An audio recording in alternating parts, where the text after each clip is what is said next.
Fresno City Council District 7 Forum. We're at the Islamic Cultural Center. We're also airing live via Community Media Access Collaborative, which is co-sponsoring tonight's event with GVWire.com and Fresno's leading young professionals. In addition, you can watch on GVWire.com where we're streaming live. I'm Bill McEwen, your moderator and GV Wire News Director. Tonight, 3 candidates will field questions from our panelists and questions from our community. In addition, scratch that. Let's just go ahead and meet the candidates in alphabetical order, beginning with Nelson Esparza. That's me first. Thank you, Bill. Thank you to all the hosts, the organizers of this forum. Great to be here tonight.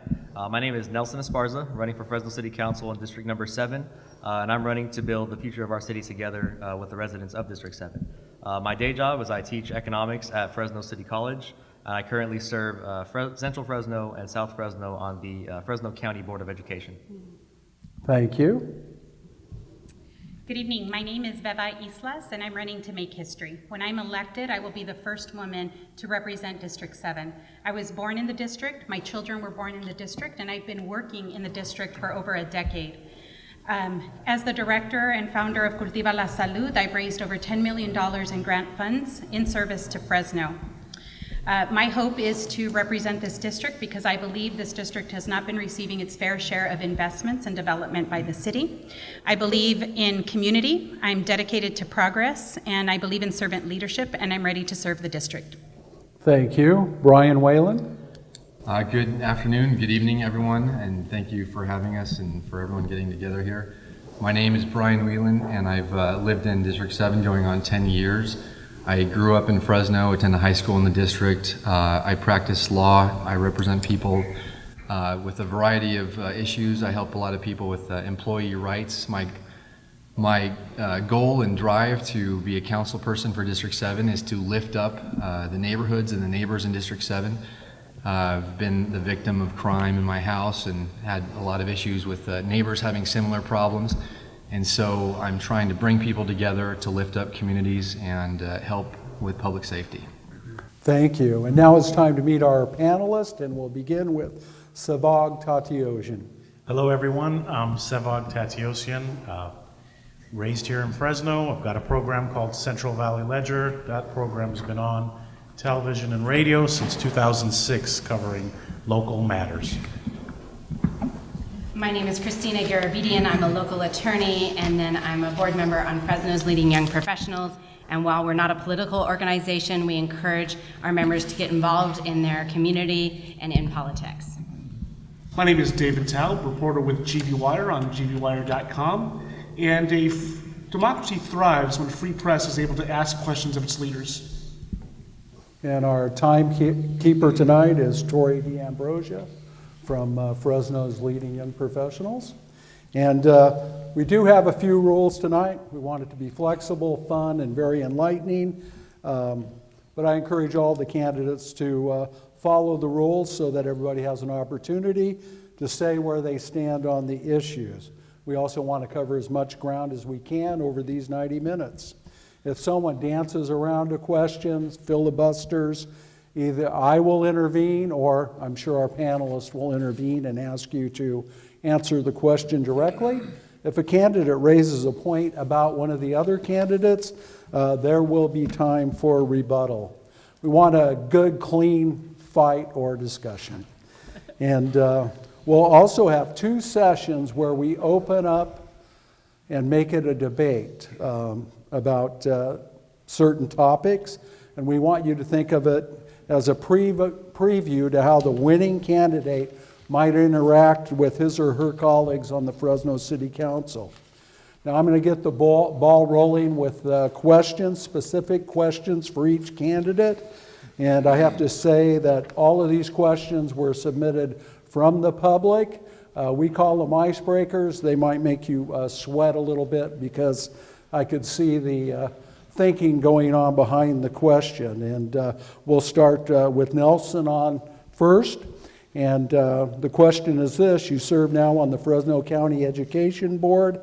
Why are you attempting to leave that position? And will you serve a full term if elected to the city council? In addition, someone else asked, if you win and have campaign funds left over, would you donate them to help pay for the special election? So I get 1 minute to answer that question? Yeah, I All think right, you can do it. fantastic. You're a smart guy. This is my favorite question. I've been getting it since day one. So listen, I am committing to all of you watching, to all my residents in District 7, to serve out a full term on the Fresno City Council. The reason I'm running for Fresno City Council, as I noted earlier, is to build the future of our city together. What I mean by that is it's really about having an impact in our community. And while it's been really a privilege to serve in elected office, to represent most of the residents of District 7 already, I'm going back to those very same folks. I'm not leaving them. I'm not going anywhere. These are the same people who elected me the first time, and I'm counting on them to elect me a second time to represent them in a different capacity at City Hall. So it's up to them. I know the pundits have another story, but on June 5th, the residents of District 7 will speak. With respect to the school board seat, once I do swear into the city council, I do believe is the authority of my board, the County Board of Education, to do an appointment and to avoid a special election. That was a big. I asked the legal counsel, and I believe the county board does have the authority to appoint. If that ends up not being the case, absolutely, I'm willing to pitch in and pitch in my fair share to finance that special election. Thank you for that, Nelson. Veva, much of your fundraising support has come from outside Fresno. Can you explain that for us? Yeah, I have friends everywhere. And I'm lucky that because of the work that I've been doing for the last decade, that I've been able to make connections with people who believe in me and my values. So I'm happy to compare notes about who's been investing in my campaign with either of my opponents. But I'm very proud of the people who are believing in me and investing in me in this campaign. Thank you. Brian, would you support a sanctuary city ordinance for Fresno? I support what is currently in place right now with respect to how the police are policing and not asking questions about immigration status. That's a problem that exists right now with how the county is addressing both the confluence of the state and federal issues. I don't want to disturb that balance that exists right now within the city and ask that police to start enforcing immigration. That's not their role.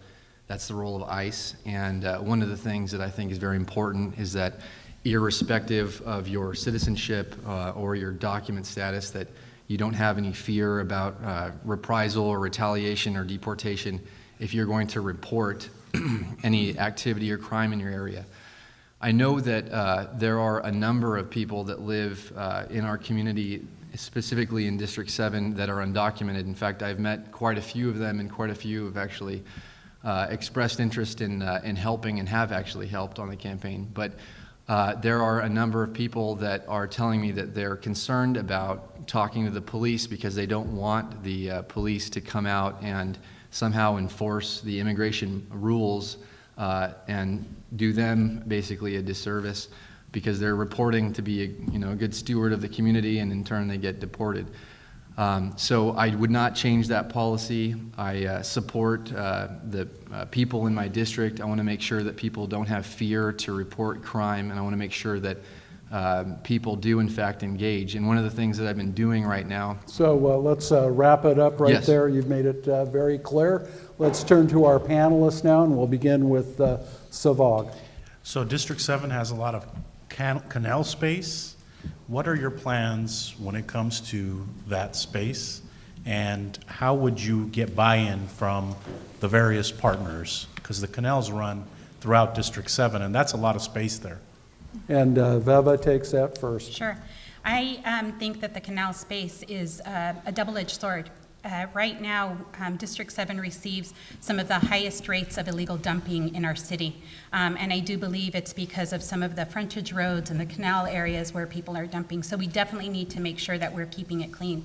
One of the things that I'm excited about is the fact that we do have a Midtown Trail that will be a linear park along the canal banks, and it'll become an asset to both those property owners and residents who live in the district. So I think things like that are really great investments in terms of promoting the district and bringing in the investments that my residents deserve. Brian, what about the canals?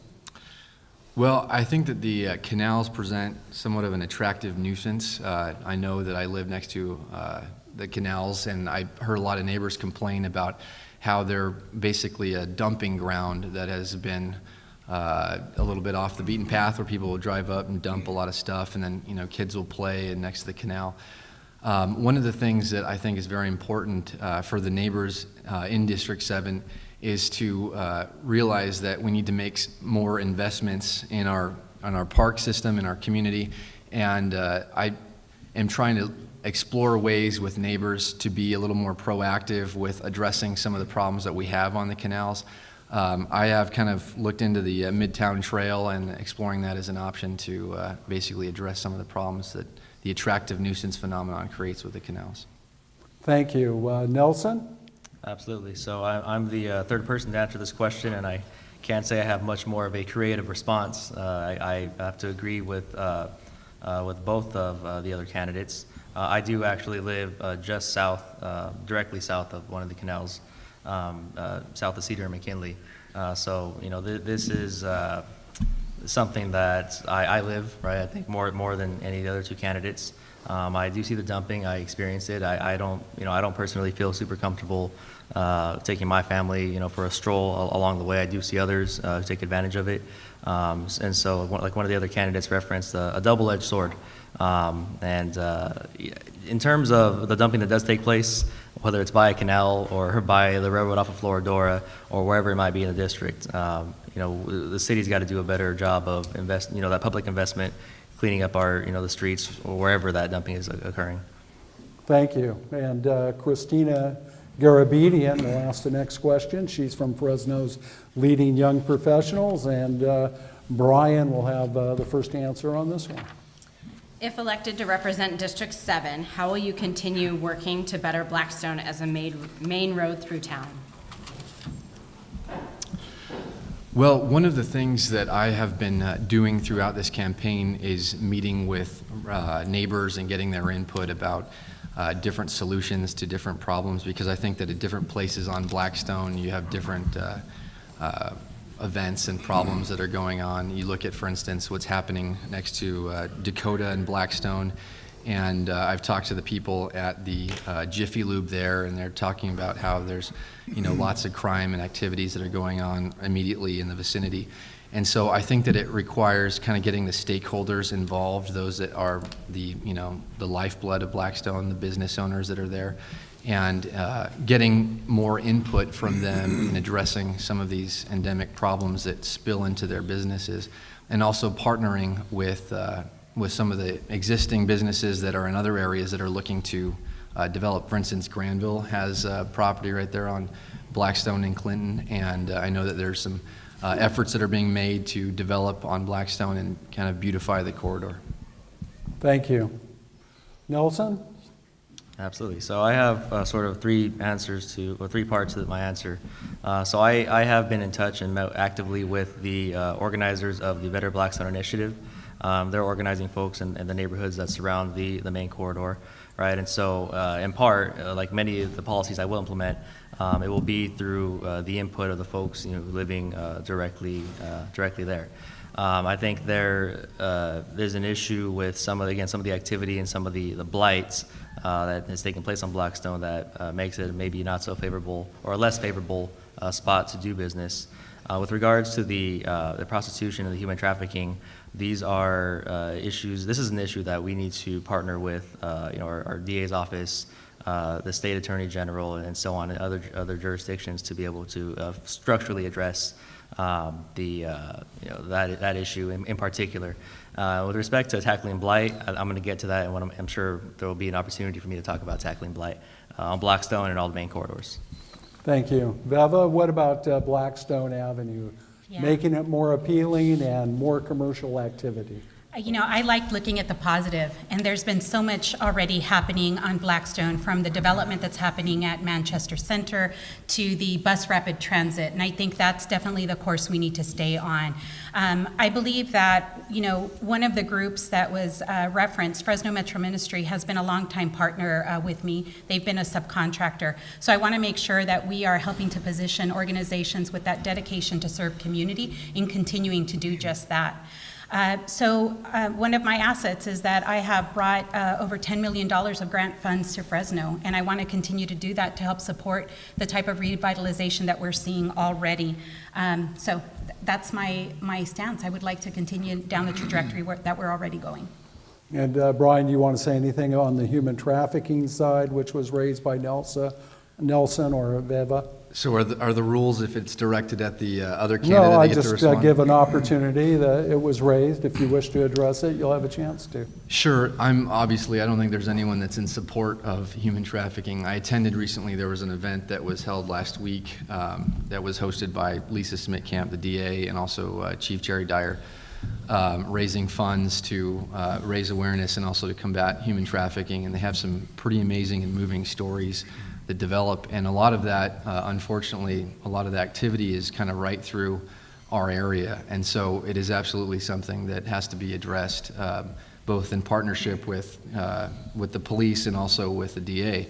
And I think for that reason, kind of what I talked about at the outset in terms of involving the community, which is something that I'm doing, is to make sure that people aren't concerned about retaliation, about reporting. And what I'm trying to do is get the community more engaged through this campaign, and that's hopefully something that will continue in the coming weeks. And also, I'm getting a red Yes. flashing card.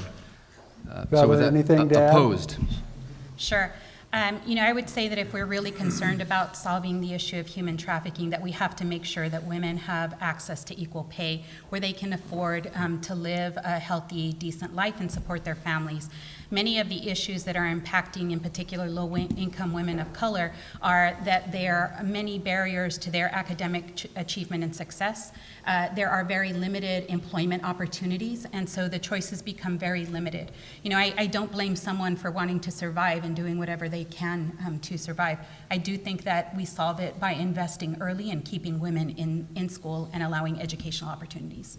Thank you, and now we'll complete the first round of questions from the panelists with David Taub from GV Wire, and first person answering will be Nelson Esparza. Candidates, I want to hear your plans to add more market rate and affordable housing, not only in District 7, but City of Fresno as a whole. Plans to add So more. more housing. How are you going to get more affordable housing, more market rate housing? Because more housing, better for everybody. Sure, absolutely. So this is something I'm going to go back to, I think, a lot tonight. One of my top priorities is to implement 2 economic development tools within District 7 and wherever it might work throughout the city of Fresno. I think I've told you about this before, David. You know, enhanced infrastructure financing districts and community revitalization investment authorities. What I'm trying to do with these 2 economic development tools is recreate the mechanism by which redevelopment agencies were used to tackle blight in the district. And looking at ways we can redevelop District 7 specifically, there's a lot of blight, there's a lot of opportunity for development. We're the only landlocked district, and one of the projects that you can, one of the structures that you can implement with enhanced infrastructure financing district is affordable housing. So that'll be, again, my first thing I want to do on the city council is implement those 2 tools. Thank you. And today, the Fresno Bee had a report from a survey released Monday that said the poor in Fresno County were spending 73% of their income on housing. And we know at the state level, finally, our leaders seem to be concerned about the fact that housing, whether you're buying a house or renting, is so expensive here. Veva, your ideas on this? Yeah, So I think on average, some of the data that I've seen is about 45% of specifically people in Fresno are spending a third of their income on housing. And I think what's indicative of the housing and affordable housing challenge in District 7 is the amount of homeless people that we do see in the district. So I would say that there are a couple of things that we want to institutionalize. One is that as we are developing new development, we want to make sure that a good percentage of that new development is affordable housing so that we can create space. And I think that because of all of the promise of the new developments that are already coming, we want to make sure that we are not gentrifying neighborhoods. So we need to use a variety of tactics that allow poor people to stay in the communities that have been improved around them. Brian Whelan? I think that we have to be intellectually honest about some of the challenges that we confront here in Fresno, and that Fresno itself is not an island, and that one of the things that we see is that development is heading towards Madera, development's heading out towards Clovis. We have such great abilities to incentivize development in District 7 and development in areas that are historically suffering from very high rates of poverty. I think one of the challenges that we have in the city of Fresno is that the city of Fresno, for better or worse, is perceived as very business unfriendly. And I have had the opportunity to open a business in Madera, and it was a lot easier than opening a business in Fresno. And I've also helped people that have tried to open businesses in Fresno. And I think that with respect to the housing issues, we do have to do this intelligently and incentivize developers to come to Fresno, to stay in Fresno, to develop in Fresno, and to produce units that create, well, there's a shortage of units in Fresno for people to rent, for people to buy. And so we want to make sure that Fresno is a business-friendly place where people can continue to do business and we can thrive in Fresno. Thank you. That concludes round one, and Bill. you're watching the District 7. Did I jump the gun there? I mean, yeah, just general comment, just going back to your comment on the 70%. For those folks who don't know, who are watching, just to put it into perspective, the report about families spending 70% of their income on housing, just for reference, I believe it's HUD that recommends you don't spend more than 30% of your income, right? So just to give folks perspective about the heavy burden that families in the district are facing. Thank you for that. And you're watching the District 7 Forum. It's brought to you by CMAC, GVWire.com, and Fresno's leading young professionals. And District 7 is the newest district in the city of Fresno, though it's not that new. But for people that don't know, it runs right through the heart of the city, north to south, south to north, whatever your preference is. And we're going to go with our second round of questions now. And Christina Garabedian is going to lead it off, and Veva is going to answer the first question. How will you work to tackle homelessness in your district and throughout Fresno? It's a really There's good an easy one. It's a really good question. Homelessness is the number one issue that is posed as I'm knocking on doors and speaking with residents of my district. I think that what is really important, again, is that we have enough shelter space and affordable housing for our homeless population. I would also like us to look upstream and think about what the root causes are that are causing so many people to be homeless in our community. So I think that we do that by having direct conversations with people who are homeless and hearing about those issues that have caused homelessness. I also feel that it's very important for us to look at those ancillary services that also would go a long way in helping to prevent people from continuing to be homeless, like making sure that we have access to behavioral health services, substance abuse treatment and recovery programs. I think there's a lot of model projects that are out there, and we need to be aspirational in how we're serving our homeless. Brian Whelan, City Council's been struggling with homelessness for quite a while. What new thing or idea, approach would you bring to this?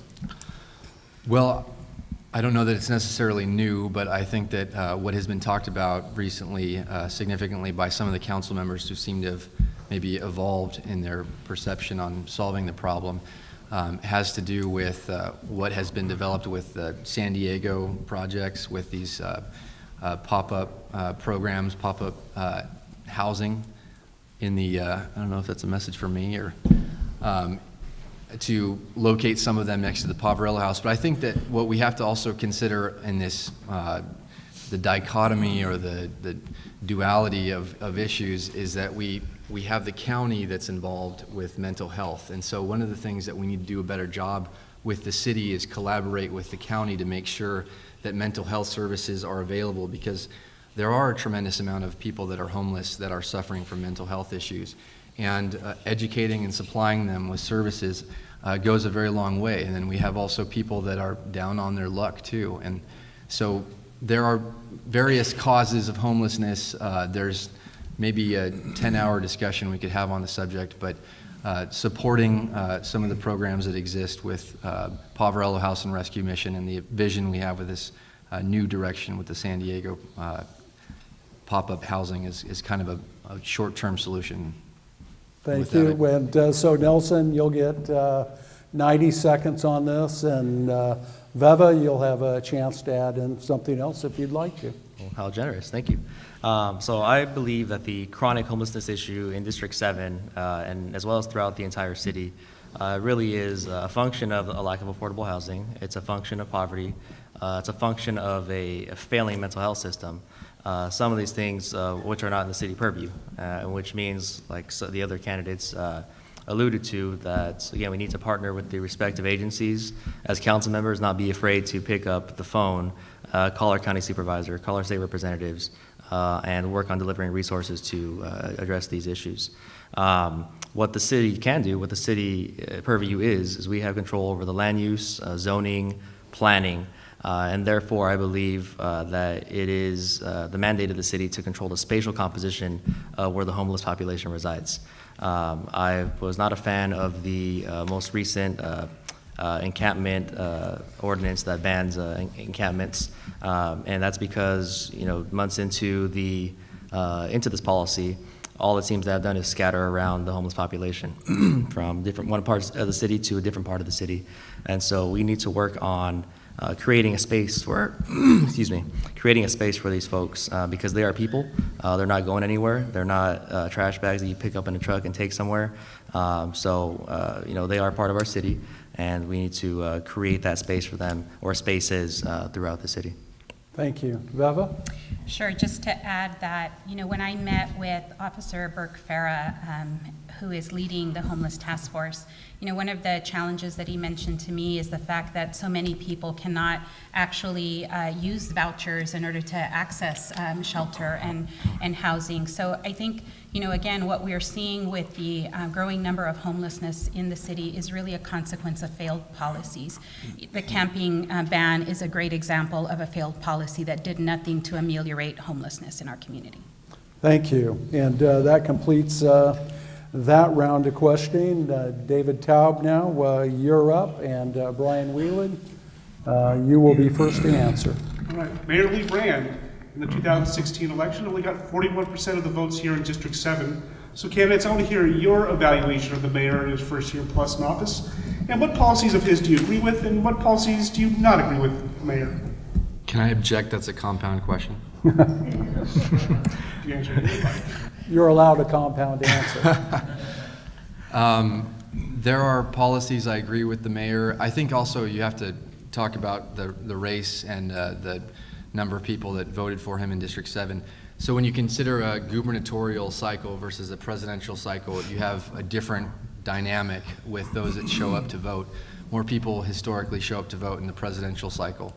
And so that kind of impacts things. And I think that by and large, the mayor, and this has been my experience over the last 8 months as I've met with people throughout the district, are very appreciative of the hard work that he's doing and the conscientious approach that he's taking to be open-eared to people's questions and concerns on both sides. And the second part of that question was? What do you agree with him, and what do you not agree with him? So let's go 2 minutes on this one. We're actually going along quite Okay. well. I'm looking at the clock, so one more minute. Nelson and Veva will have 2 minutes on evaluating Mayor Brand and where they may differ or agree. So one of the other things in terms of maybe a difference of opinion as to the direction that the mayor has taken on something that was pretty controversial has to do with the housing inspections. I know that a lot of people in these, throughout District 7, that are tenants have complained to me about some of the conditions that they're in, and I educate them when I'm there. I say, look, you've got all of these rights, you've got a tremendous amount of rights, but there's a big gap in education, I think. And I think that one of the shortcomings that I would say is that if we could do a better job of educating people about their rights, because I know that in this district there are a tremendous amount of people that are really not well informed about what their rights are, and I think that gave rise to some confusion now that's happening with the implementation of this housing inspection program. And so I think the mayor's doing a fine job, and one of my critiques is only that it would be much better, I think, for everybody in District 7 and the entire city if there were some better efforts that were made to educate people about their rights, because I think that... Let's okay. wrap it up there. There we Thank go. you. Nelson Esparza?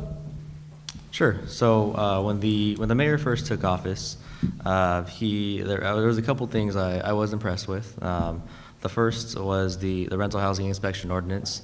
I was impressed at the ability of the administration to bring together a range of different folks, from tenants to the apartment association, the Chamber of Commerce, just groups you don't usually see on the same side, and have them all agree that we need to tackle the slumlord issue here in Fresno. And so I tip my hat off to the administration there. I actually showed up to that meeting and spoke in support. The jury obviously is still out, and we'll see how that policy unfolds in terms of efficacy. But again, I was impressed with that ability there. The other thing I can say about the mayor, and the mayor and I are not on the same side of this District 7 race, but what I can acknowledge is that he's a listener.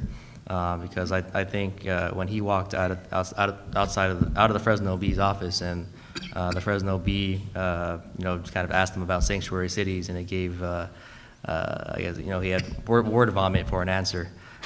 He took the time to meet with myself, I think 25 other community leaders in his office just a few days later to clarify what really was the position of the administration on sanctuary cities, calling it a sanctuary city, and how the police department would continue to operate here.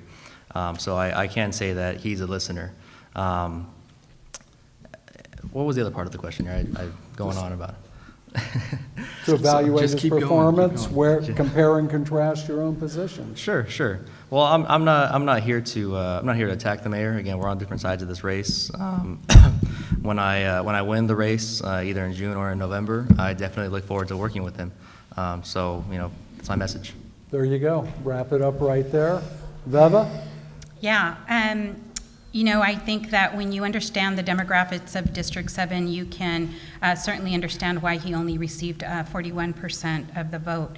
District 7 is largely Latino, and of those Latinos, it's Latina majority who is voting. So I think in terms of areas where I agree that we need to be creative about our economic development. I agree that we need to make sure that Fresno is thriving and that it is a place where everybody is proud to call home. I think in terms of areas that I disagree, strikingly disagree, is his stance on Sanctuary City. I think everybody should be welcome. Our immigrant population contributes greatly to the city and to its success. So there is nothing wrong with making and allowing people to feel welcome. There was reference earlier about the fear that is among the immigrant community right now, and not even being able to report crime and violence that's happening to them. That's a fear that we should be dispelling and not propagating. So that would be my response.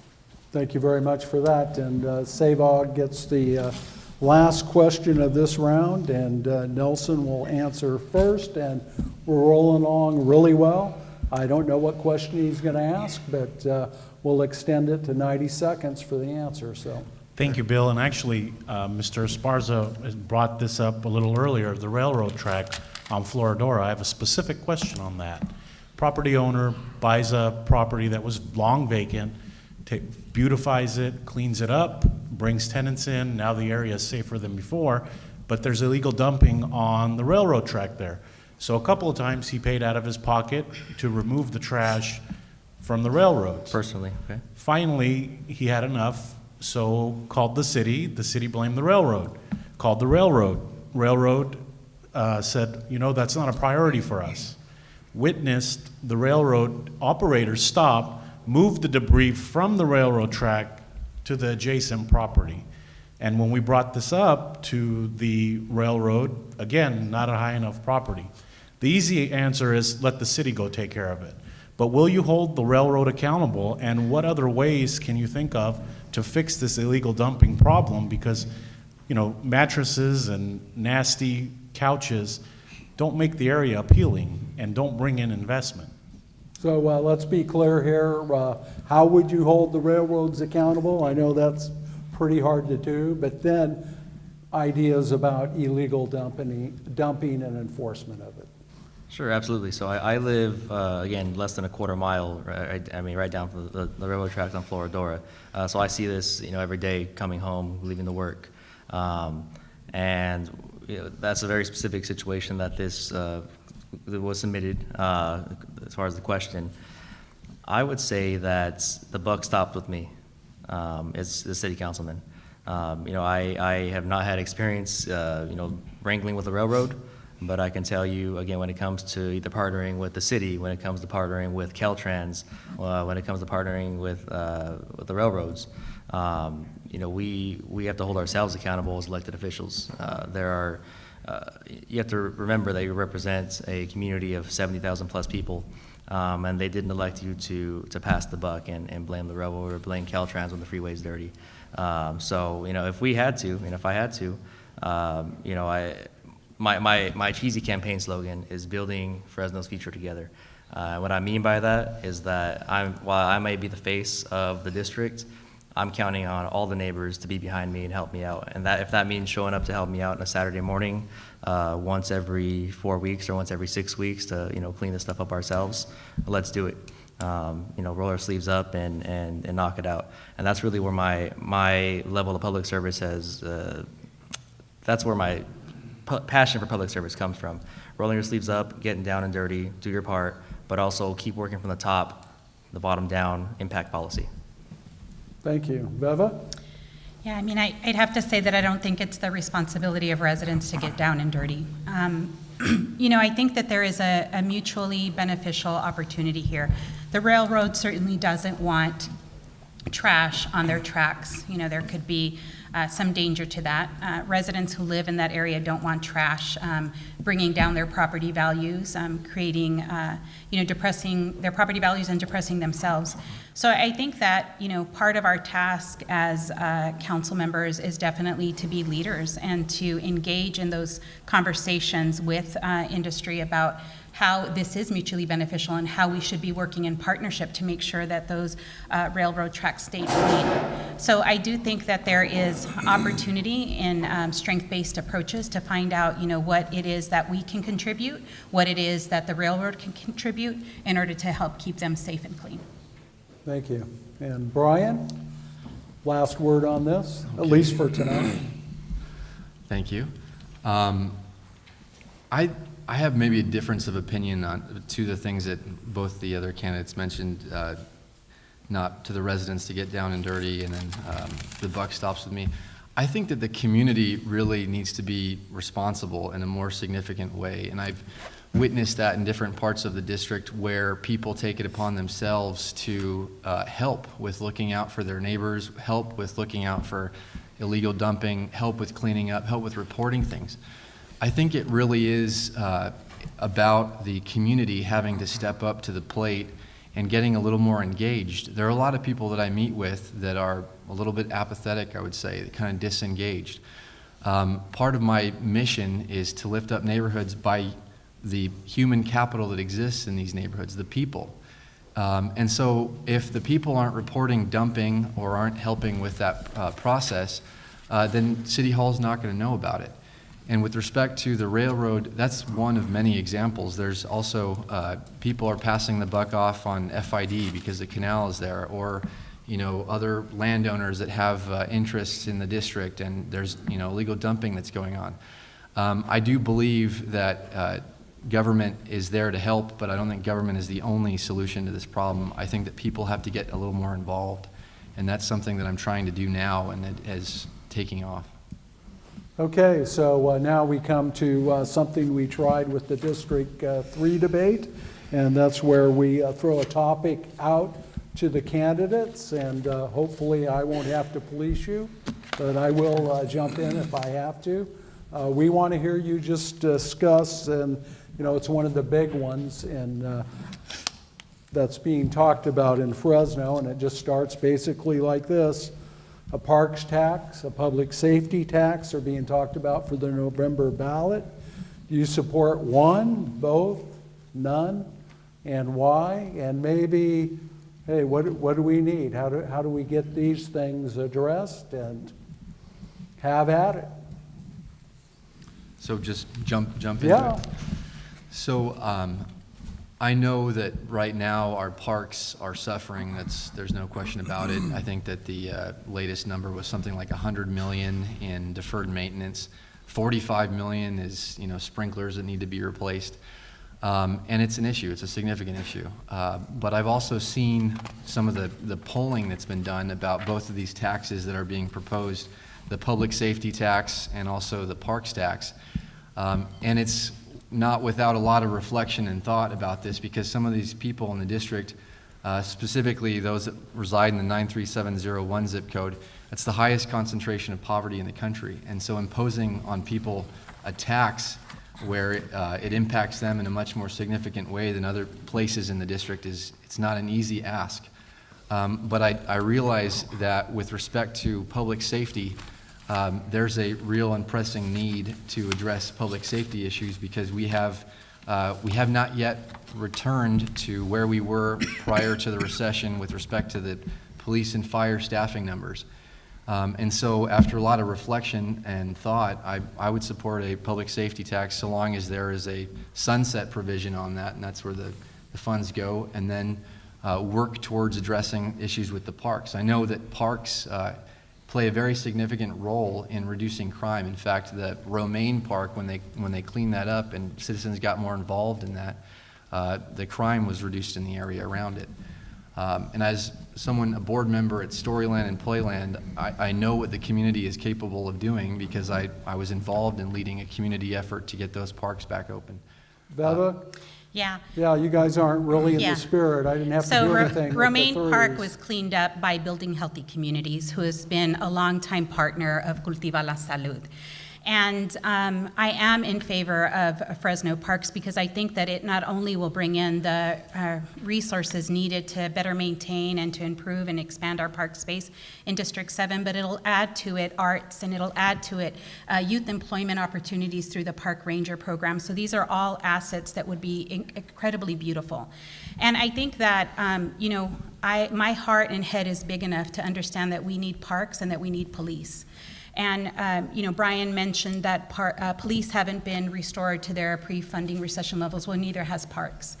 So I think that we need to be efficient with the use of our existing budget, and we need to make sure that we're positioning ourselves creatively to draw down those additional resources. We have a bond measure coming up in June. The only way we'll be able to benefit with that bond measure is if we have the matching dollars to support it. So this is the beauty of the Parks Initiative, is that it will allow us to have that revenue that will let us match the potential bond monies that are also coming down. So crazy guy, the guy was absolutely crazy, that would be me, said they ought to go together on one unified proposal. Nelson, is that crazy, or does that make sense? That is not crazy. I think that's a very pragmatic idea. But the fact that, that does not seem to be unfolding that way, that's just politics in Fresno, right? And, I want to stress, right, that we need to be more collaborative, right? I think there was probably a missed opportunity there to really do something. But I want to stress to the folks in my district who are watching this, when it comes to measures or ordinances or any kind of initiative that is going to impact my pocketbook, your pocketbook, those are not decisions I take lightly. And those are not decisions I will make without consulting the people in my districts. I've publicly committed already to holding 3 town halls, per year as the city council member in District Number 7. And the purpose of those will be to, again, have a continued line of open communication about what folks in the district really, really want. Both parks and public safety are something that are near and dear to the heart of residents in District 7, and it's 2 things that we do desperately need, as 2 examples of the lack of public investment that the district has received over the last couple decades. And on a personal basis, right? Me being somebody who lives in the district, I think one of the questions earlier both of my opponents disagreed. And I think it's clear that I'm the candidate that walks among the people in my district, not in front of them with my back to them. I personally am willing to fork out the extra. What I think the parks was, they're saying 10 cents per day or some figure like that, and an extra quarter cents on a sales tax to make sure that my community is safer, to make sure that we create green space for my daughter, all the children in our district, and that's me as a personal person. So let's individual. wrap it there. You raised a new issue in that discussion, how you would communicate with constituents. Veva and Brian, you get 30 seconds if you wish to talk about that. Yeah. So I believe in one-to-one contact. It's why I'm knocking on doors. It's why I'm phone banking and calling every day. I think that, I would definitely continue to leave those lines open. I do want to use social media. I think it's been very effective for, in particular, the various generations living within District 7. And I would love to do coffee times and tea times. I don't think it necessarily needs to be just 3 times a year. I think that there are emerging and pressing issues that present themselves, and we would want to have special forums to allow people to help share ideas and share concerns. So having open avenues of communication that are ongoing would be important, and then bringing together residents at forums would be a great idea. And lastly, I plan to attend all of the wonderful cultural celebrations that we have in the district, and that's another great opportunity to listen and hear to my constituents. Brian? Yes, one of the things that I've been doing over the last 8 months is trying to restart, and reform some of the neighborhood watch programs that exist throughout the district. And I had a kind of a launch event, not this past Sunday, but the one before, where we gathered people throughout the district to come together and become neighborhood watch captains.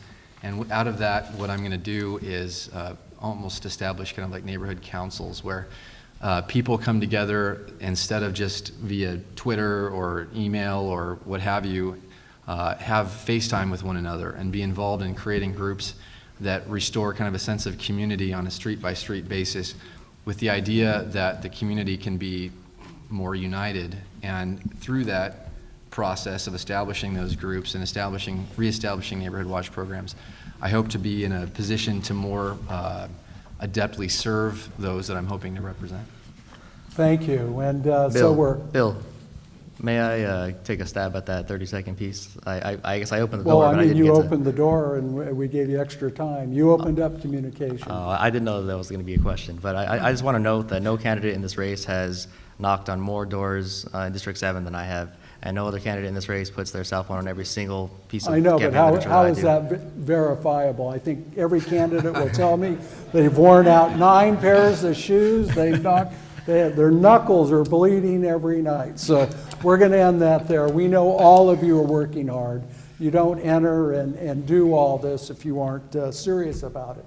So we're halfway through the debate. If you want to kind of stand up and flex your muscles a little bit, you have an opportunity to do that. Also, on your chairs, you saw this survey, and at GV Wire, we've been polling via social media, and Drew Phelps, our research director, goes to great strides to make sure that our polling, our research is very accurate.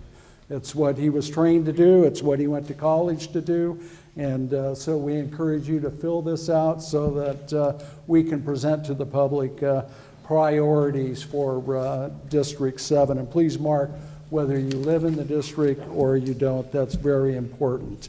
So now we're going to go to round 3, And thank you all for keeping us right on time. We talked about the railroad earlier. Well, you know, we're running this railroad on time. And David Taub leads off, and Veva, you get to take David Taub's question first. Candidates, tonight we're here at the Islamic Cultural Center of Fresno, and they're known to help refugees, resettle refugees, especially in the last couple of years from Syria. So my question to you is, should Fresno become an area that helps resettle refugees, just like the Hmong in the 70s and 80s? Should there be more refugee resettlement in this town? Well, you know, I want to acknowledge that, you know, this debate could have happened in District 7 and it's not. But of all of the places to have it, I can't think of a better place that demonstrates the inclusion and diversity that we as a city of Fresno should be embracing. So I believe that, you know, we as Americans have a history of opening up our doors and allowing immigrants, you know, our poor and our huddled masses to come to our country. And that shouldn't change. I think that we should definitely be open to embracing new immigrants, people of other faiths, LGBTQ. There's a diversity of people who are vulnerable and who have been marred, you know, in our political discourse. So I definitely feel that allowing refugees who are in need to resettle in our community would be important. Thank you. Brian? So my name may not give this away, but I am half Latino also. I think there's a lot of Latinos on the stage. My grandparents are from Argentina, and they came here seeking opportunities. And in fact, my first language was Spanish, and out of that I found a love for other languages, including tried to learn Farsi for a while and also Arabic. And I believe that immigrants are the backbone of our society, and one of the things that I would like to do is to help those that are here. In fact, I offered my services as an attorney if it were of necessity or need for those that are resettling from Syria, if there was a need to help out. And I really do believe that we are a country of immigrants, and we need to support immigrants that are coming here to have a productive and successful life. Nelson? Sure. So David, as you were asking that question, should Fresno become, you kind of, you know, I was already forecasting what you were going to say. We already are, we already have been a community that has embraced, you know, these refugees, embraced these communities. And I don't know about others, but I speak for myself when I say that I want to live in a city that, you know, that welcomes others with open arms. And I think the refugees that we have taken in this city throughout the years have enriched and diversified our community in such a great way. And, you know, Fresno would not be Fresno without those communities. So looking, you know, forecasting to the next 10, 20, 30 years, you know, I believe we should keep that open arms policy. Thank you. And so now let's go to, let me see who gets this one. Savog leads off, and the first person taking the question will be Brian. So Manchester Mall is much different now than it was 5 years ago, 10 years ago when I used to go hang out there. What plans do you have to continue to make Manchester and that area thrive and become a safe place for youth to go to? So Manchester is obviously privately owned, and I think that what we need to do is create an environment where private enterprise can succeed in the city of Fresno. And I met with the owner of Manchester when he came out to kind of show off the project to some of the people that were interested in renting spaces. And it's a really exciting thing that's happening. I see Manchester every day when I drive home, and it has made tremendous improvements. And I think that it's a testament to really the great direction that Fresno is going in when the private enterprise partners with the city, or the city makes it more feasible to do business. And so the other thing too that's pretty interesting about Manchester is that Manchester struck a deal with the police where they give them rent for free, and so that created a substation in Manchester where now there's about 80 or 85 police officers there, and that has helped the crime statistics in the neighborhood and in the area. So give the businesses a chance to succeed, a chance to open, and a chance to stay open. Thank you for that. And Tori, what was the total time there? Okay, so pretty close to the mark. Nelson, your crack at Manchester Center. Sure, absolutely. So when it comes to District 7, because of the eclectic mix of neighborhoods, they're sometimes for residents it's tough to pinpoint that point of pride in our community. Like Tower District in District 1 and downtown in District 3. And for us in District 7, Manchester is really one of those points of pride of a good many. And actually, there was a funny story about how the silhouette of Manchester is actually on my campaign logo, and that's how proud I am to have it in my districts. I know some of you are laughing, but that's really. When it comes to Manchester, again, I think Brian alluded to it being a private entity, but again, looking at what can the city do to facilitate that activity there, as far as business-friendly policies and even things like the transportation system and supporting the BRT to make sure that folks from all across the city have access to Manchester and not just the folks directly in our neighborhood, because we want to bring people together, and I think transportation and making sure folks can have access is big. Beva? The potential of Manchester is awesome. When I meet with residents in my district, one of the things that they talk about is having to leave the district in order to go to get some unique cuisine, entertainment, listen to some music. And so I see the promise of Manchester potentially expanding to become that point of destination for residents of District 7. I can see arts, I can see entertainment, and I can see that wonderful cuisine coming there. One of the things that I think we do need to be responsible and thoughtful about is the fact that there are merchants in Manchester who are going to be displaced. And those are merchants who have stuck through the tough times. And now that there is economic development, they should be the same merchants who should be able to prosper from that boom as well. So I would want to make sure that we are developing it in a way that serves our community and that serves the business owners who have been there. So you've raised an interesting point. I'd like to hear from Brian and Nelson on that. Is there a role for government? And through Veva, what are you thinking of? Incentives or subsidies?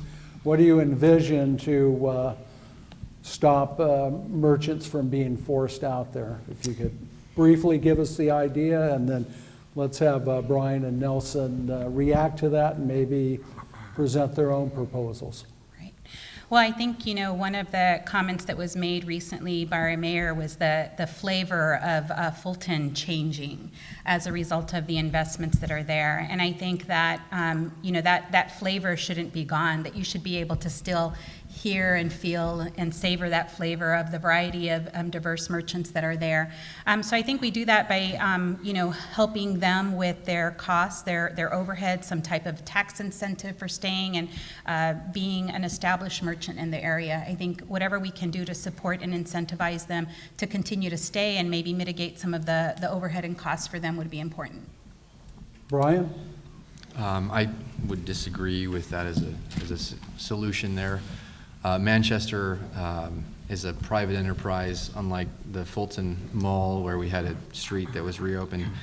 And I don't think that, unfortunately, there are conditions that exist in the business world, and sometimes businesses fail.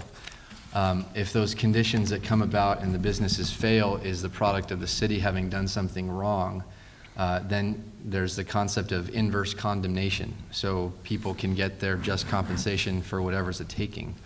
But in the context of Manchester, I know that it was very difficult to negotiate with some of the tenants to move or relocate or go through different leases or contracts.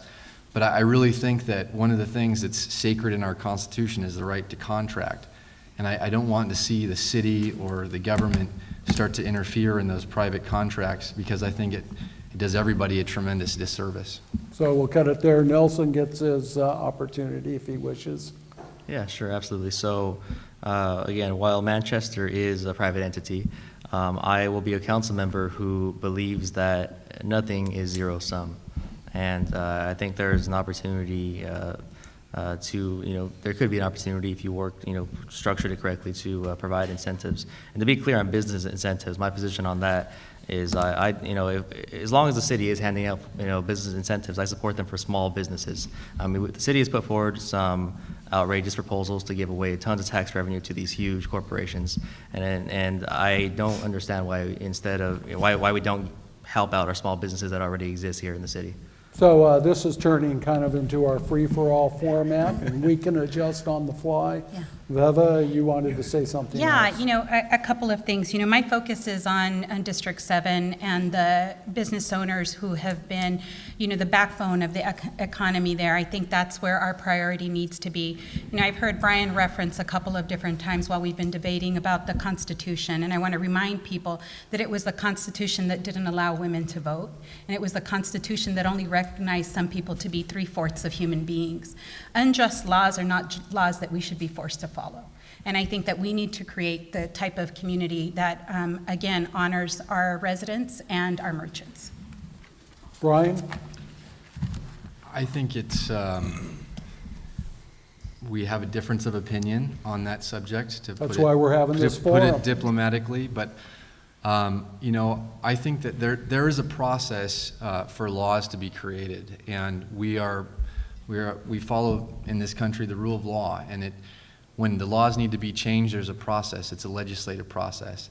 And I think that part of the problem is that when we have the government interfere in basic things such as contracts, that it can create an unfair situation that picks winners and losers incorrectly. So with the situation with Manchester, there are businesses that are doing well as a result of the changes. There are businesses that are failing as a result of the changes. As the taxpayer or as the steward of the taxpayers, propping the ones up because of the private enterprise disputes, I think that's the wrong move. And when the Constitution talks about these different issues, yeah, there's been an evolution in the Constitution. There have been amendments, and there's a process to amend it and change it. And I think that's really, to be fair to everybody, how it should be happening. And so we'll leave it there. Christina Garabedian has been waiting very patiently, and she leads off the questions, and Nelson will answer first. So marijuana has been a hot button topic for a while. Do you support the sale of recreational marijuana within the city of Fresno? And, Why or you- why not? And you're going to get 2 minutes on this one, recognizing the complexity. When people in the city bring up the topic of you know, recreational marijuana dispensaries, I see the color green, pun intended, because my first thought is, you know, how many police officers could we hire with that you know, with that sales tax revenue? You know, how much of the $100 million plus on deferred maintenance of parks could we cut into with that sales tax revenue? You know, what kind of infrastructure, you know, could we provide? How many streetlights could we put up? How many potholes could we fill if we had that revenue? And so, to remind folks throughout our city, you know, recreational marijuana is now legalized, and it's up to us. It's incumbent upon us as a city to responsibly, you know, responsibly govern how they operate within our city. If marijuana dispensaries are going to operate as freely as liquor stores in District 7 or any part of our city, I'm not going to support that. But again, nothing is zero sum. We can figure this out. You know, myself and 6 other council members, and figure out the spatial distribution of where these dispensaries are going to go, and capitalize on that opportunity to, again, you see that increased revenue and increased level of public investment that District 7 so desperately needs. Thank you. Veva? So California voters approved medical and recreational marijuana, and I believe that it's the responsibility as elected officials for us to figure out how to make sure that it's operated responsibly.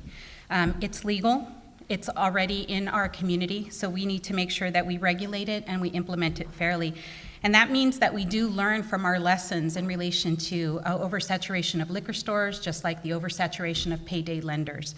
No neighborhood should be saturated with dispensaries. However, everyone should have an equal opportunity for the business development that dispensaries will bring. And I think in particular, as a point of equity, those communities, Black and brown communities who have suffered the brunt of unfair legal processes should be able to develop and engage in this as a business opportunity. That's my stance, long and short. Brian? I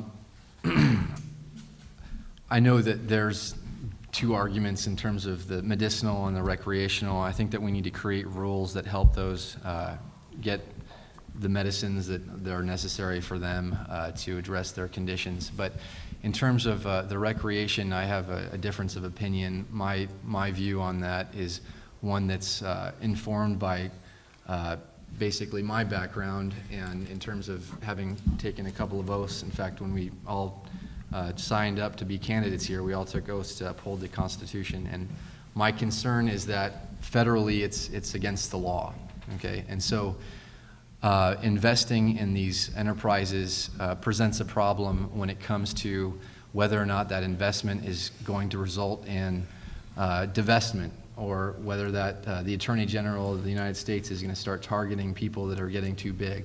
What has to happen is there has to be a federal solution before that can go forward, in my view. So in terms of the recreation, I understand that there's a big and blossoming black market, and I'm opposed to things that violate the law, and that shouldn't happen.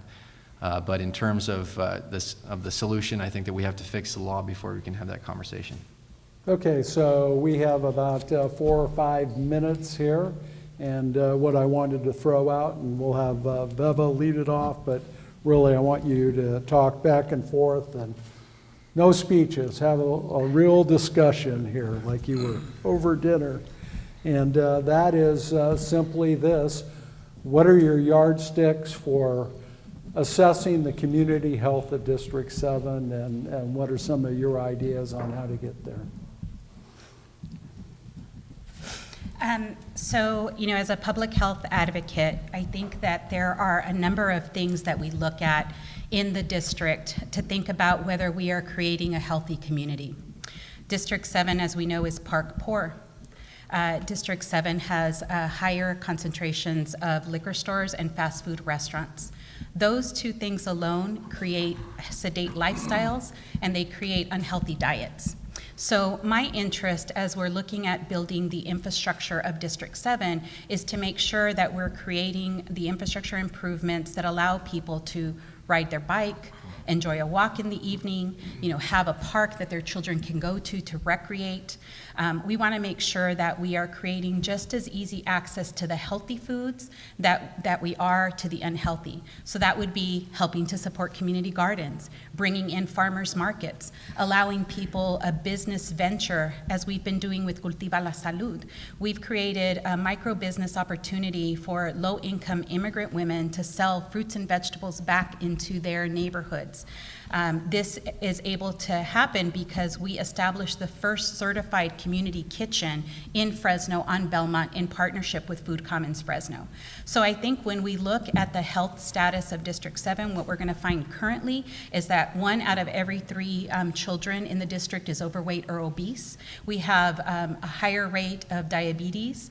Half of all children born as of 2010 who are African American and Latino will develop diabetes in their lifetime. That's shameful. We should not, as a community, allow that to happen. We want people to be productive and healthy, and so we need to create those investments that allow people to eat better and move more. So Brian, what would your yardsticks be for a healthy, thriving District 7? Well, I think it's important to empower the neighbors to get the neighborhoods more engaged and involved in public safety issues. I was walking I forget the precinct number, not too long ago, and I actually walked through a drug deal at 3 o'clock in the afternoon when I was looking down at my walk sheets, and 30 minutes later, across the street, there was a shooting and a 14-year-old girl was hit by a stray bullet.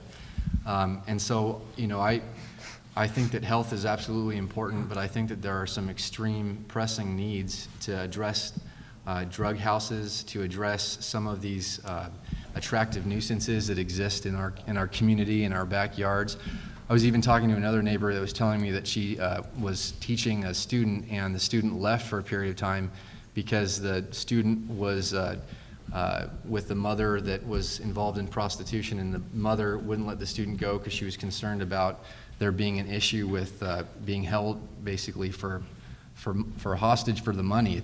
There's crime that is in this area that is extremely violent and that is extremely dangerous. And it's a rare night that I'll go to sleep without hearing the helicopters that are overhead. And so what I want to do is I want to get people engaged in these different programs and also collaborate with solving these urgent problems. Very good. And Nelson, you want to jump in? And then Beva had her hand up as well. I very much do. Okay. So I, as a candidate, want to actually talk about things that the city can do, right, that impact community health, and not these pie in the sky, maybe state or federal government ideas. What the city, again, what's in the city's purview, parks, right? Parks and trails for folks to walk and have recreational activities. The freeways that cut through 3 different ways through our district, and I mean those communities, those surrounding communities that have to breathe that air. My family is one of those, right? The quality of housing, our slumlords, and making sure we're holding them accountable so that folks aren't breathing in mold, and kids have a warm place to sleep at night. Sidewalks and streetlights so that folks can literally walk down the street without having to worry over tripping over a cracked raised sidewalk because the tree roots have lifted it up. Public safety so that you actually feel comfortable being able to walk down those sidewalks, and of course jobs, which will uplift our communities and families by allowing those families to have income and have access to the small businesses, have access to the healthy food that the one other candidate referred to. So these are things the city can have a role in that actually will have an impact. We're not running for state assembly here, we're running for city council. Okay, so Randy Reed, he tells me I have to keep things moving here. If you want to address that in your closing statements, everybody is free to do so. And we go back to Christina Garabedian again, and Beva will answer her question first. So if you were able to get, I know you've said you've raised a lot of money, but if you were able to get a $5 million grant for your district, what would you do with the money? Yeah. So I think that we need to turn and bundle that $5 million in ways that would create greater business opportunity, that in turn would employ more people and continue to perpetuate economic development in the district. So when we talk about the development of infrastructure projects, those are projects that will employ people. So whether it's helping to incentivize small business development, helping to build infrastructure for those needs that I spoke to about sidewalks and streetlights and parks. Those are all ways that we can generate more economic development by creating more business and more employment opportunity. So that's how I would like to use it. So Brian, that sounds pretty good. First day in office, $5 million grants on your desk. Sign me up. There's a need for investment in parks, especially in our area, and that's something that if there was a $5 million grant could make an impact immediately, especially a couple of the parks that come to mind that are not too far off from McLean that suffer from a lack of care, basically. But also with that, employ park rangers. I think that would be a great way to address a need to take care of these parks. So beautifying parks, taking care of the parks, I think that's a great option with $5 million that lands on the desk on the first day. Thank you. Nelson? Sure. So some of the answers I've heard so far in this question, I think have been pretty short-sighted. I think if I had a $5 million windfall, fall into my lap, and I had some influence over how it was going to be used, I'd want to use it in such a way where we're compounding and we're getting some residual added value out of it. I want it to be a gift that keeps on giving. And so if we had a $5 million windfall, I'd want to utilize that in conjunction again with the infrastructure financing districts I mentioned earlier, the community revitalization investment authorities I mentioned earlier. Invest in a blighted property, and there are many of those in District 7. We wouldn't know where to start, But, you know, what would happen is after we've created after we've revitalized that property, it turns to a business or affordable housing, whatever it might be, the property value of that building will increase. And the gift that keeps on giving is that the tax revenue we're going to receive from that added value, property taxes, will go into a fund where that will be reinvested in another blighted area. Thank you for that. And now we turn to Savog, and Brian will answer first.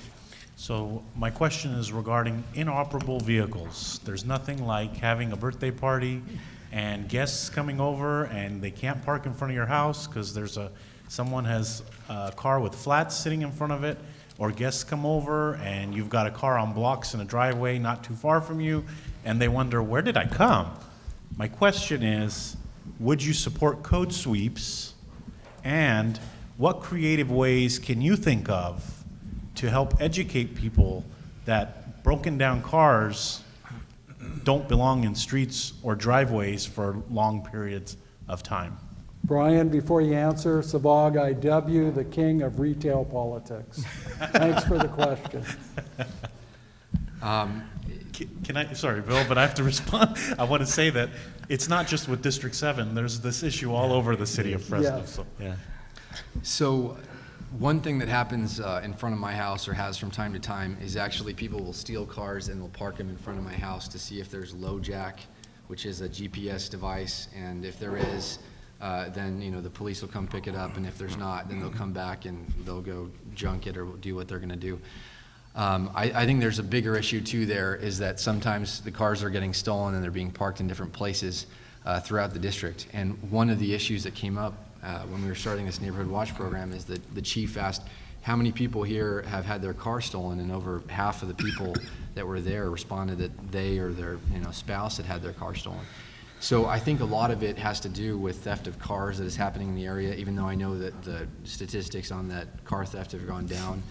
But in terms of code enforcement and making sure that people are addressing that problem, absolutely, I support that. I think that when you've got these cars that are stolen or run down, broken out in the front yard, and they violated code, let's enforce the policies that we have on the books. Nelson? Sure, absolutely. So this is, again, a problem throughout the city, but in District 7 as well. I had a lot of neighbors, my conversations complained to me about this issue. I do support, you called it a code enforcement sweep, contingent upon, we got to go through and give a fair warning to folks. I think while we have laws and the laws got to be followed, there are a lot of folks in the district who see themselves as victims of code enforcement, right? And so, hey, let's give them the warning shot, and it's up to them to comply going forward. But there are, in some rare cases, some legitimate reasons, right? So I talked to a gentleman at his door, had his Jeep parked up literally right almost in front of his front door. And he told me, I didn't ask him about it, he lent this to me. He said, hey, I know this is a code enforcement violation, but every time I leave my car on the street, it gets broken into. And that goes back into our conversation about public safety. And all of this folds back into, everything at City Hall boils down to dollars. And I'd love to see code enforcement sweeps and us doing it the right way so we're not harming folks. But we got to find a way to create the resources and get the revenue to actually make that happen. Beva? Did you specifically ask about stolen cars, or no? Okay, No, I didn't think you did. Inoperable cars. Inoperable cars, yes. So, we have already, in various different formats, mentioned the poverty that we have in District 7. I don't know about you, but when your car breaks down unexpectedly, you don't always have the cash savings somewhere in order to do the repair. So I think that, what we would want to do definitely is, again, figure out why those vehicles are there, see if there are ways to help support those residents in removing that vehicle. Maybe they need it to be towed. Maybe they don't have a way to have it towed away from their home, things like that. So I think it would be responsible of us as council members to figure, again, what is the root cause of that. And, in terms of the sweeps, again, I do think that it is important for us to maintain a vibrant and clean neighborhood. When we don't, our property values go down and people get, their morals also go down as well. So I think that the sweeps could be a good idea, but I would agree that we would want to do that in a responsible way. Thank you. And so now, David Taub. Candidates, would you support using public funds to build a new stadium for Fresno Foxes? And where would you put that stadium? And Nelson gets to tackle that one first. Fun. Public funds to build a new stadium for what? I'm sorry. For the Foxes? Okay. You know, in That's my a soccer team. Everybody doesn't know. you know, in my economics courses, I teach literally a whole week or two on the externalities, both positive and negative, and we use stadiums as one of the examples, right? I think ultimately that is going to be a decision I have to make based on harder data, and you know, there are obviously appropriate ways of finding that information. There are pros and cons, no doubt. There are costs and benefits, but So what's your answer? my answer is, if I found it to be more of a net benefit than net loss for the city, then yes. If not, then probably not. Again, contingent upon the data, the numbers, and of course, community input is the most important thing to me as a council member. Beva, what about soccer in Fresno? I love soccer. I can't wait for the World Cup. Man, I'm excited about it. So I think that we have a growing soccer community here, if not already well established, and we want to be able to support that. I think there are soccer fans, soccer parents who want to make sure that we're investing in the infrastructure development that serves their sport as well. I'm a proponent of using what we have. So I would want to first see if there's any double use of stadiums, arenas that we currently have that could be maximized before we invest in developing something new. And I think if we move into developing something new, that we want to make sure that we have a clear way and mechanism for which that is going to be paid for, and that we're not transferring the burden of that cost onto our residents. Thank you. Brian? I think we do have a lot of resources already within the city of Fresno. Ratcliffe Stadium, for instance, in District 7. We could use that. I know I've talked to the, I'm not sure, is it one of the owners of the Foxes, but he was talking about, actually at the event that we were both at, the Fresno Downtown Club, the attendance levels there were between 5,000 and I think maybe 9,000. I want to use the resources that we already have to make sure that there is not an overspending of money. For instance, with Chachansey Park, we still owe a lot of money on that project. And so to harken back to the World Cup, when the World Cup exhibition games were played in Fresno with Brazil, and there was, I think, Sweden and Mexico, those games were held at Fresno State. And so I think that we have resources now. If there's a need for resources later to accommodate the growth of the Foxes, which I hope happens, then we should have that conversation at that point. Thank you. And now we have time for an extra question before we go to our closing statements, and it comes from the audience here tonight. Other questions that I posed came via social media and email. And very simply, would you support a Veterans Commission that would assist in coordination of services within the city? We are one of the last major cities in America to do so. Beva? Well, I happen to live by a veterans hospital, and I can tell you that one of the challenges we have is the overflow parking from staff and veterans trying to get services there. So I, as the sister of two veterans, I want to see us invest in honoring the service of our military. So I'm definitely pro wanting to see those resources come that would allow us to meet the needs of people leaving the military and integrating back into our communities. You know, unfortunately, I don't think that that has been our history. We do have a number of veterans who are homeless, and I think that's a travesty. So we need to do better by our veterans. Brian, what about a Veterans Commission? Yes. There we go. First one-word answer of the night. Thank you.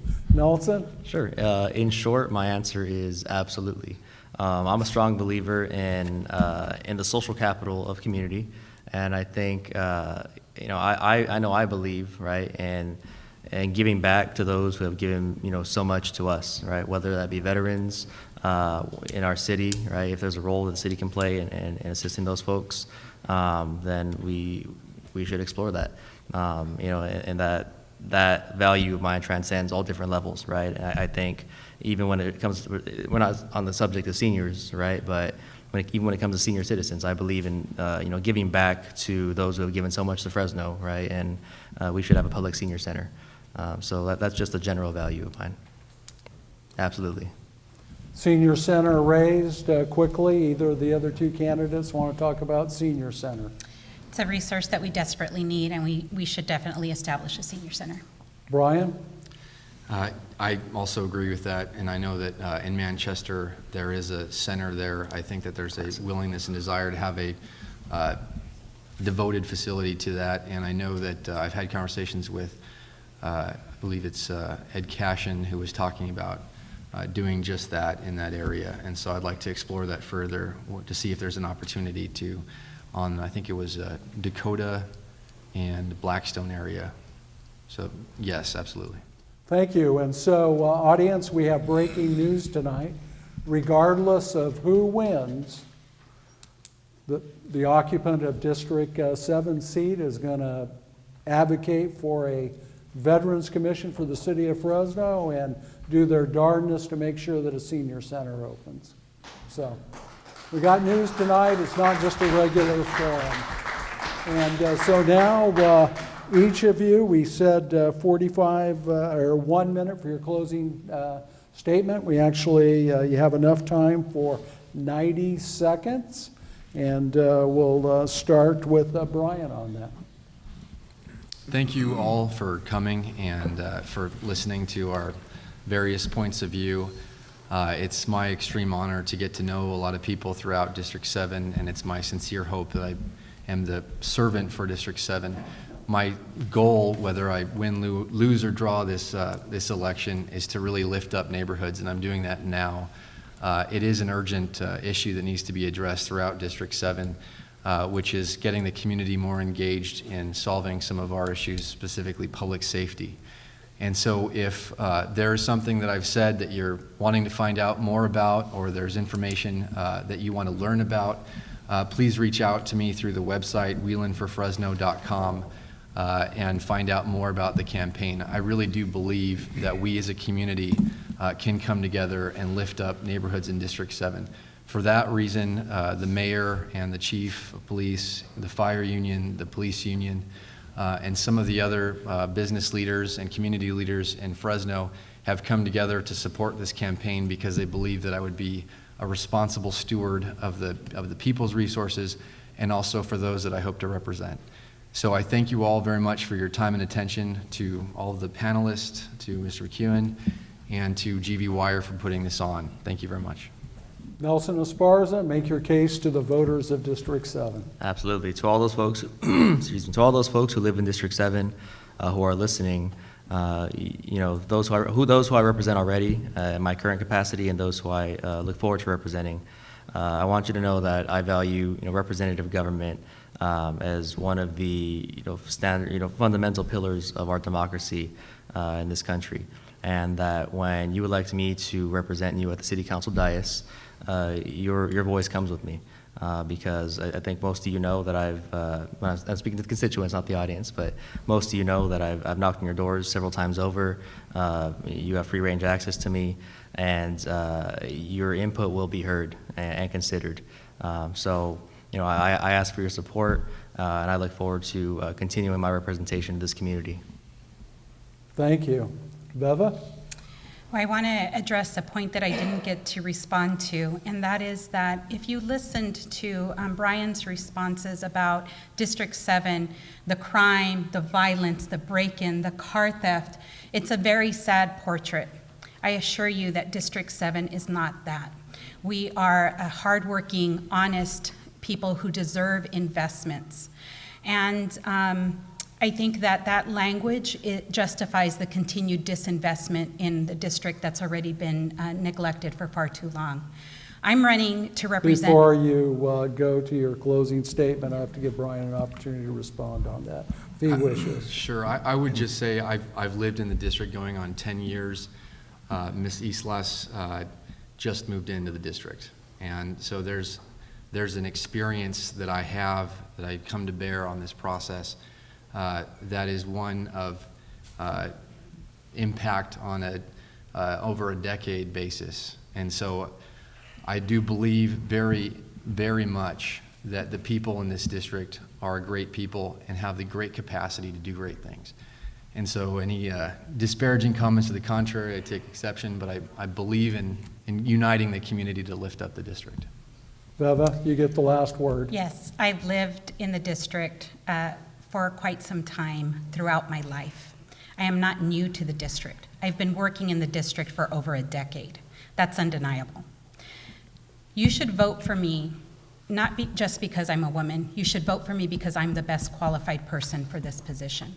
I have been an advocate for residents of the district for a very long time. I've been involved in advocating for the general plan. I've been involved in the active transportation plan for the city. I was involved in the recent Parks Master Plan. I was involved in the active transportation plan. I am on record for over a decade of trying to drive equity and investments to this district. Neither of my opponents can say that. My opponents will talk about what they want to do, and I'm the only candidate up here that can talk to the achievements I've already made. Joint use initiatives that unlock the campuses of 16 schools here in Fresno was through our efforts, combined with BHC and Cultiva la Salud. The city is investing $1.2 million. So I submit to you that I am not a candidate who is up here because I see this as a stepping stone. I am up here because I am invested in the community that I was born in. Thank you. Nelson? Very quickly. Better be. Very quickly. This opponent just contended that we have not worked for toward any investment in District 7. I've worked during my tenure on the county school board so far. Worked very closely with Superintendent Jimmy Ovino to make sure that we open CTech, Career Tech High School this August 2018. And I'm very proud of that accomplishments that the County Office of Education has undertaken, and I look forward to picking up the mantle on those types of projects at the City Council level. Thank you to all the candidates. Thank you to Brian Harley and the entire CMAC team. Thank you to Imam Sayed Ali Ghazvini and Reza Nekumanish of the Islamic Cultural Center, to Elena Woodhams and Nina Waste of Fresno's leading young professionals, to our panelists, Sevog Tadiosian of the Central Valley Ledger, Christina Garabedian of Fresno's leading young professionals, and to GV Wire senior reporter David Taub. Also to our 3 District 7 candidates, Nelson Esparza, Viva Islas, and Brian Whelan. And thanks for watching. Be sure to check out gvwire.com and watch the replays of this forum on CMAX, Comcast, and AT&T channels. Good night. Thank you very much. Thank you. Thank you.